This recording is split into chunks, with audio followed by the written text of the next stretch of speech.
पंजाब में एतमाद के वोट को नाकाम बनाने के लिए इत्तेहादी हुकूमत भी मुतहर्रिक हो गई। नून लीग और पीपल्स पार्टी ने मुश्तरका कमेटी कायम कर दी।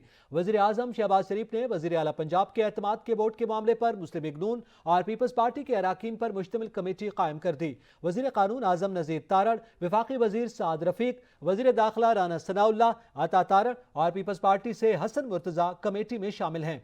कमेटी पंजाब में एतमाद के वोट से मुताल्लिक मुतहर्रिक होगी। कमेटी का मकसद वज़ीर आला के एतमाद के वोट लेने के दिन तमाम कानूनी और आईनी पहलुओं का जायजा लेना है। इस हवाले से वज़ीर आज़म शहबाज शरीफ की ज़ेर सदारत मुस्लिम लीग नून के रहनुमाओं का मुशावरती इजलास हुआ, जिसमें पंजाब की सियासी सूरत हाल पर तबादला ख्याल किया गया। इजलास के शुरका का कहना था कि इस बार परवेज इलाही और PTI को किसी सूरत ऐवान का माहौल खराब नहीं करने देंगे। हाई कोर्ट में 11 जनवरी को कानूनी टीम मुकम्मल तैयारी के साथ पेश होगी।